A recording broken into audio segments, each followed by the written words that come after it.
So I'm going to swap back into search engine optimization because I had to show the funnel so earlier on, so you gauge an understanding that all of this is like puzzles that connect into each other.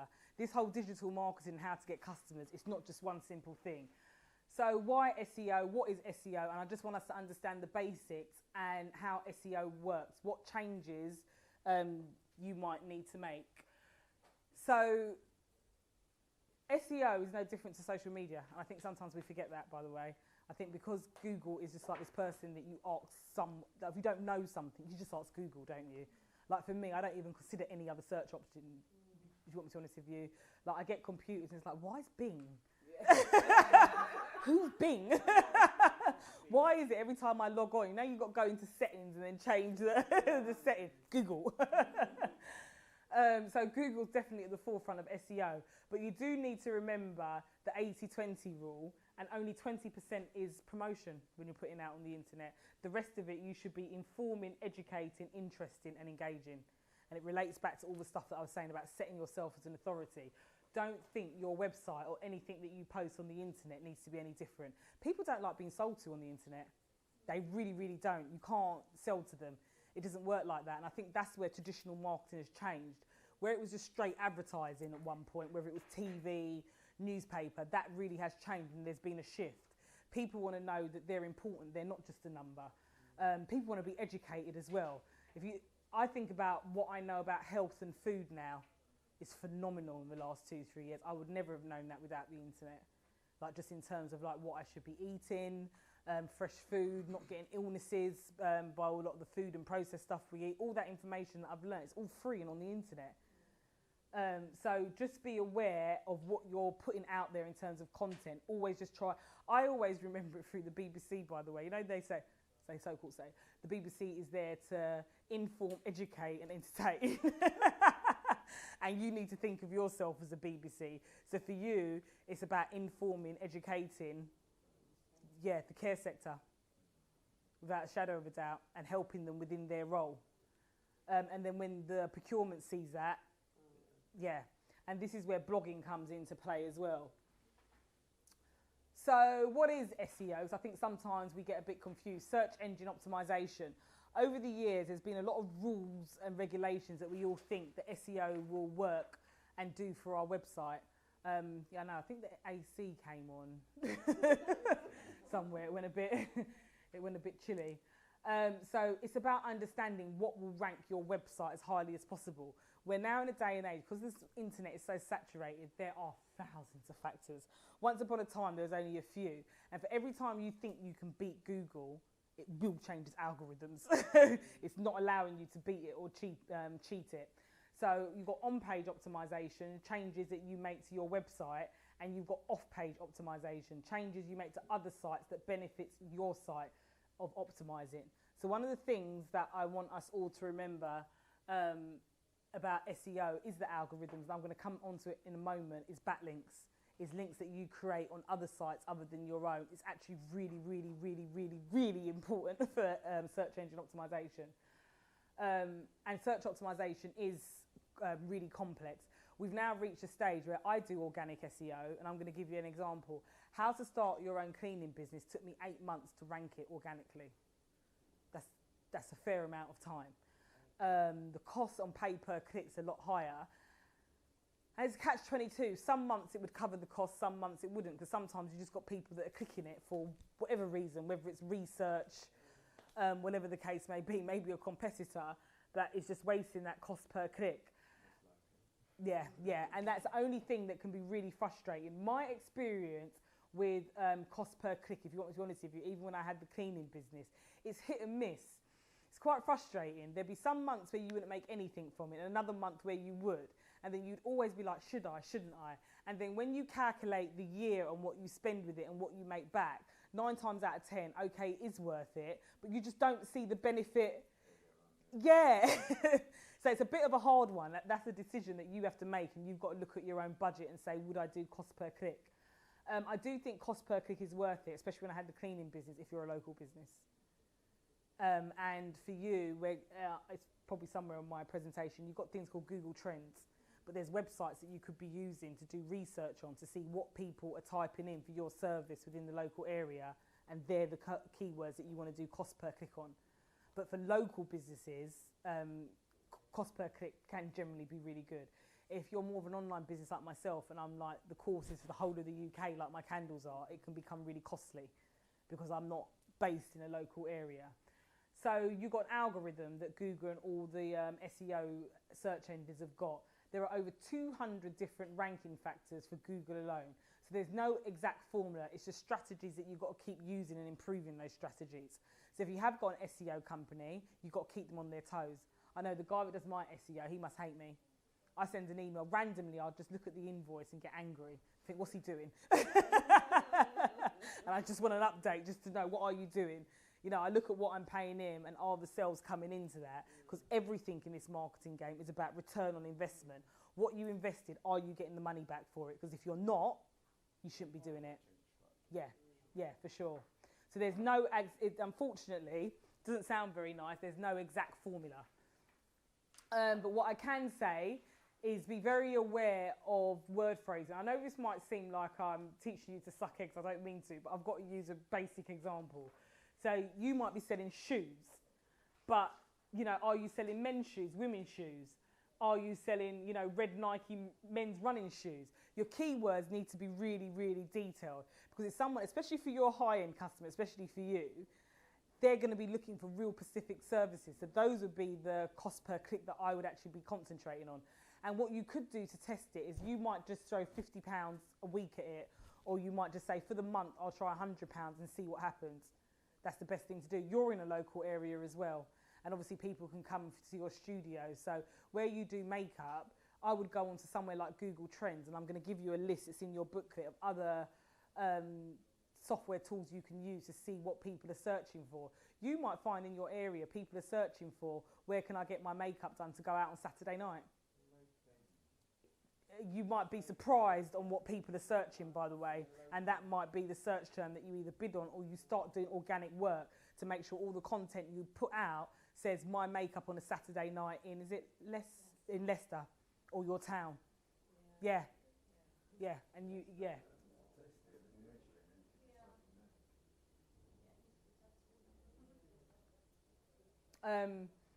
your high word rankings for vegan are probably really high.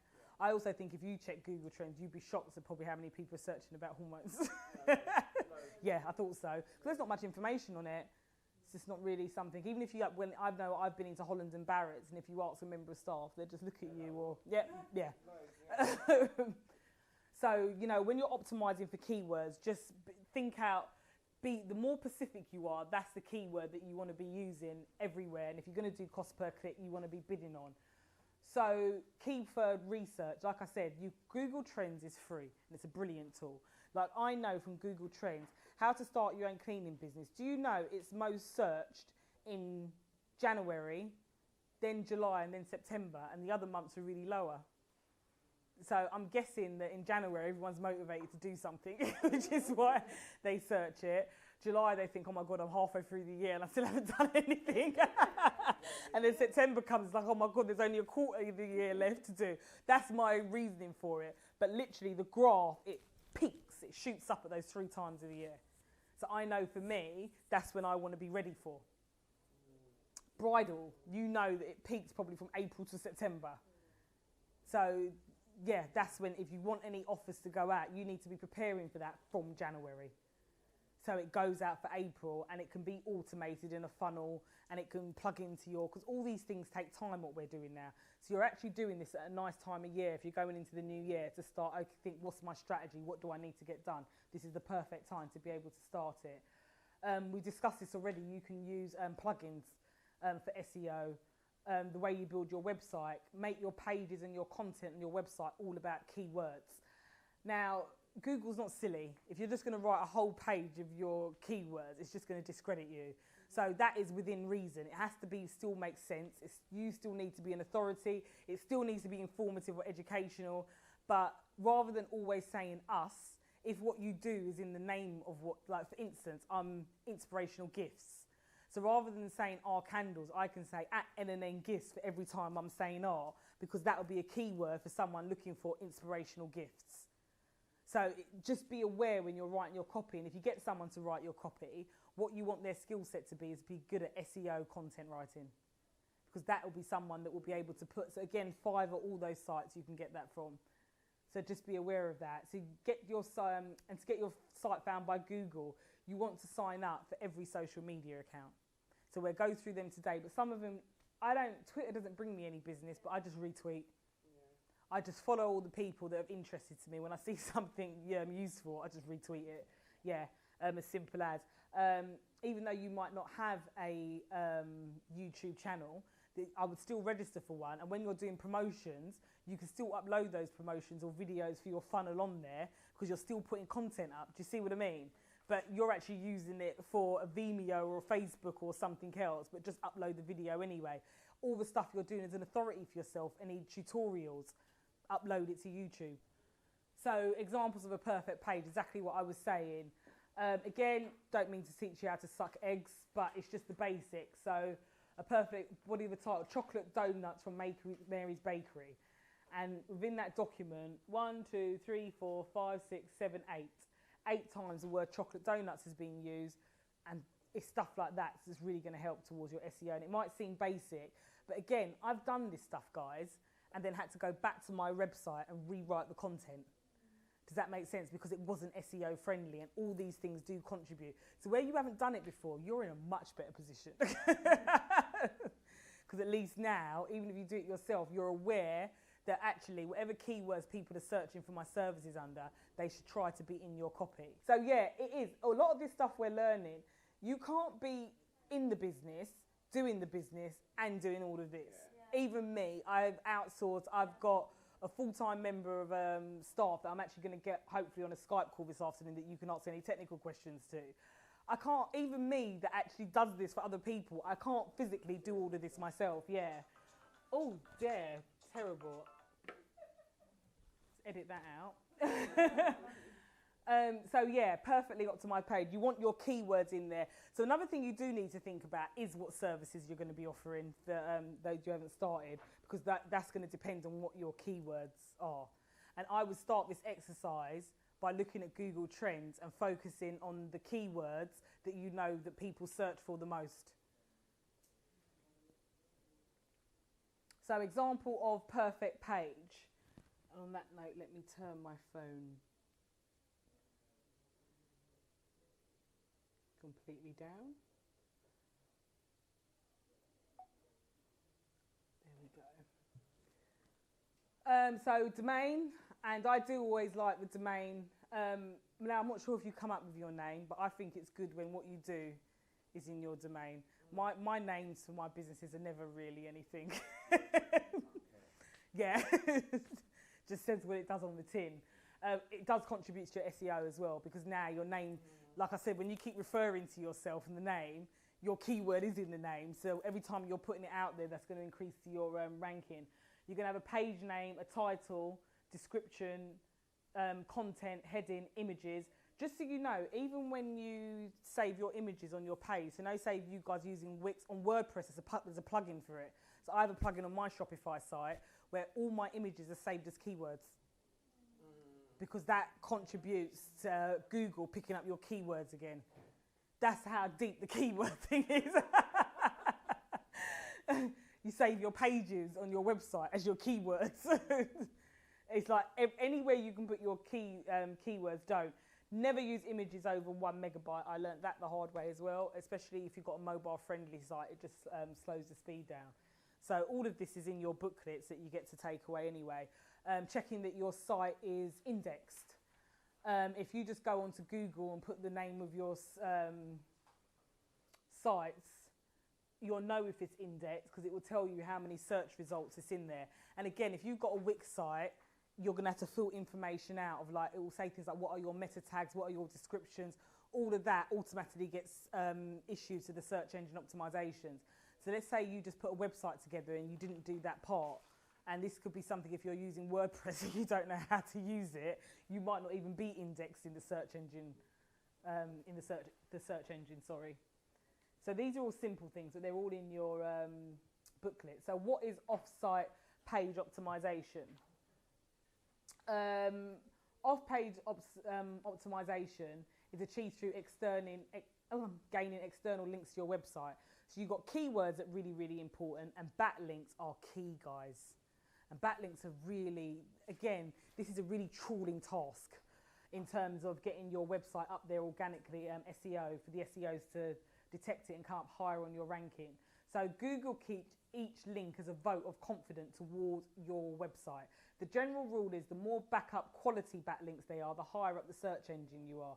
So what do I mean by quality backlinks? So what people were doing once upon a time ago was saying to their local Indian takeaway, you put my website link on your site and I'll put yours on mine somewhere buried at the bottom of the page that no one looks at, and that will create backlinks.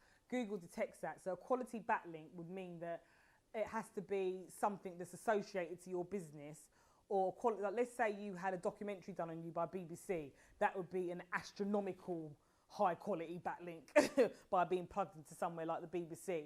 But because of what you do in your title and description, if you've got a backlink in every magazine that might be towards vegan, does that make sense? You've got backlinks to bridal magazines, etc. Those are quality backlinks. They're relative and relevant to what you're doing, and that's what makes a quality backlink. So where do you get backlinks from? Directory submissions. So don't underestimate all these things. If you, there's in your local area, there's probably free directory to the local area. Many of them are free listings. You don't need a paid one. You don't want to be bumped up to the top of their page. You don't want a colourful advert. You just want a basic text-free listing from any directory in your local area or related to what you do, so your backlink can be found. So again, if you've got SEI guys doing that for you, just ask them, what are you doing every month to increase my backlinks? And you've got SEI guys as well, haven't you, for the care? Yeah, ask them. Because I go as far as I create extra blogs for my SEO guys, that they're constantly putting out fresh content. Because it's really important. Because sometimes what I don't like about SEO companies, sometimes I look at the things that they're posting on my Facebook page, and I'm just like, really? Because the problem is they just do SEO. They haven't got an interest in my candles. I don't have an interest in my coaching. So I do keep an eye on. I'm a nightmare because of what I do. I'm an absolute nightmare because I know that if I had the time, I could do it myself. So now I want to know, what are you doing? So I asked for a list of where did the backlinks go out every month. I asked for a report. And admittedly, often none every month. I don't look through the report. But psychologically, it makes me feel better that you had to go through the time to write me the report so I know where my backlinks are. And again, Google doesn't like broken links. So it's really, really key. That's why the broken plugin checker. So if a broken link comes up, you can get away. Because sometimes you can have an article or a blog that went out on someone's page and they're not even doing, their page has gone down. Yeah. So it means you've now got a broken link. So you want to stay on top of that. So you've got directory submissions, social bookmarkings, blog submissions, blogging like crazy. Again, you would really outsource this. To do this, everything else I've discussed today, you'd just be doing this full time and nothing else. PR submissions, there's different PR sites you can give your blogs or press releases to that will send it out. Chi, because she comes from PR, when we break, that'd be something that she'll definitely be able to give advice on. Article submissions, social networking, going into chat rooms, forums, Facebook groups have become really, really popular, going into hair and beauty groups and offering advice. Again, you could get someone else to do it if you haven't necessarily got the time. And that's where it is useful employing services from abroad, because you'll get it at a fraction of the price, where you might just employ someone to go into chat rooms, because with that, you're not only increasing SEO, you'd be increasing customers, you'd be pushing customers towards your shops locally. So just thinking outside the box. So backlinks, build them monthly. A fresh burst of links each month will help outrank strong competitors. Google uses this as a signal that the page is new, useful, resourceful, and deserves to be placed higher. You have to prove yourself in your business to Google as an authority. And if you do that, it will rank you higher. You've got to keep churning out fresh content every single month. The minute you stop doing it, your rankings will drop. So where to get links from? Blogs, forums, news and PR. Again, social book marketing. Research how-to guides. This is a good one, by the way. I get a lot of stuff put out by, especially people who are blogging about how to do something. they'll take your magnet you've got, they bite your hand off for it, in fact. And that way you'll be pushing more traffic maybe to either your funnel, or it's going to help with your search engine optimization massively. Friends' websites, people like having joint ventures, videos, interviews, how-to. You know, again, all of you in beauty, you could create how-tos all day long. Just so much content, it's unreal. Sponsorship, donation, web design company, these are basic ones. Customers, Twitters, followers, their websites, your competition. You can get links from a whole host of places. So using press releases for backlinks. What I've done is I've given you a list in here. I won't go through it because you can do this. We're not going to tie the day up doing all this stuff. But I've given you a whole load of sites where you could be registering press releases on that will create backlinks for you and submitting them. Check competitors' links. This can be quite useful. If your business comes from Google, care homes will probably check Google over social media if they were looking for someone. So actually, whoever's doing your SEO, it's key that they're on top of this. So I use this, by the way, Market Samurai. So it's a piece of software that you can find out what your competitors. So say the lady that's got the 7 shops, you could go on here, put her details in, and find out what keywords she's using. The power of information. You've got OpenSiteExplorer.org as well as Samurai as well that will tell you all of that. So find out what your competitors are doing. And if they're doing well, why would you build your own keyword list? You can take theirs. And again, if you work backwards, that can help you in terms of the content and what keywords that you want. This might be your starting point of finding out what your competitors are doing. It all depends on your marketplace. So build high quality links from your competition. They've done all the hard work for you. So link bait is quality content, fresh, up to date, useful content. Reviews are also important. You meet your customers constantly. Do you meet your customers constantly? Well, the managers and the Yeah, no, I've got a client, and I'm really surprised this worked for him. I was really, really shocked. He walks around with a handheld camera in his back pocket, seriously. And when he's met with a client, he's like, oh, can you give me a review, please? You know, I'll give you a bottle of wine, I'll give you et cetera, et cetera. Like, I mean, depending, you're in an ethical industry, so you've got to give ethical bribes. I wouldn't suggest. Yeah, I wouldn't suggest for a minute that you're probably, offering bottles of wine. Yeah, it's your industry. But especially where you're customer facing. Honestly, start asking for reviews. You might be surprised. Even if someone doesn't want to do a video review, they're probably quite happy if you just say, oh, would you mind going onto my Insta or Facebook and leaving a review? See? And it works.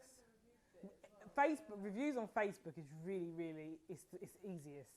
Instagram's a bit of a mare. You got to do everything from your phone. There's hardly no menu options on it. So, link bait, the reviews are one, research, news and information, blogs, guides, free tools, all the stuff we're talking about in terms of a lead magnet and setting yourself as an authority. Can you see that after branding, that we covered content, all the content that you can be creating to establish yourself as an authority on social media, you can also be using for SEO. So do you see how important content is? It's really important that you get it right. You've not just got content, you've got video content. People are so much more visual now. Video content's also a lot cheaper if you're going to be doing advertising on any of the platforms than any other type of advertising. Social media, very important. The more people you get commenting on what you're doing on social media, again, Google thinks, bingo, you're an authority and will rank you higher in the search engines. All of you on your website, again, when you do Wix, again, you're going to be surprised how simple it is. It's going to have Google Analytics code. All you do is open up a Google Analytics account, link it to your domain. It will give you some code, pop that on the Wix site, and now you can start getting information to analyse where your visitors are coming from. Are they male? Are they female? What part of the world are they coming from? Again, whoever's doing your website, you want to start seeing every month a Google Analytics report because you want to know where the people who are visiting your site, where are they coming from? You could be shocked to know. I'm going to give you an example. We'll be giving away tips. Our pizza gets a lot of traffic from India. And I've got a few other hair and beauty clients that get a lot of traffic from India. It's a bit of a bear bug for me at the minute. I just think something's missing. I don't understand the huge volume of traffic from India and no one's not doing anything there. Yep, and infographics. Infographics are great. Infographics are like what you might see on Amazon. You know, when you see the product and like it would have the arrow that's got what the dimension is. You know, for me, it would say the scent, how many hours it burns for. Rather than doing it in text, you would display the benefits of it in actual graphic. So those are all things that would attract links. I call that link bait, just to give you an idea. Link building to avoid. Please don't ever buy links. Like if you see an ad on Fiverr or anywhere that says you can buy backlinks, Google's really smart. Don't try and take Google for a fool. I called it she won't like it. Link networks, only links between your site on your own server. So some people try and create links with their own sites or outsourcing it to someone. If you outsource it, they need to be writing blogs, posting PR press releases on the sites that I spoke about. They should be doing credible backlinking for you, not just outsourcing it to whoever and wherever, and they're building backlinks for you. So there's sites that you can use to check your backlinks, which are there, to make sure they're authentic. If you're doing it in-house, or again, you might ask your SEO person, what are you doing to make sure that the backlinks are authentic? But there should be some element of trust there. You shouldn't really have to be going to this level to check up because you're probably using the wrong provider, that being the case. Just tracking and measuring your SEO position as well. By tracking it in, so SEM Rush Trail, again, another piece of software that I use, that will be able to track and measure how your organic SEO is doing to know what areas. But again, if you had an SEO person, I don't really use this software that actively anymore because I've got someone that does it for me. This is a software that they should have invested in, they should be using. And when you say, what could you be doing more? I ask this question every single month to Mike. That's my SEO guy. Every single month I say to him, what could we be doing more? Because there's more content that I can give him to mean that I rank higher. Just tell me because I'll go and get it done. Just don't not say nothing. So these are the type of software tools that they would use. And again, these are the checklists to say what are they doing to actually get the backlink. It should be something off this list.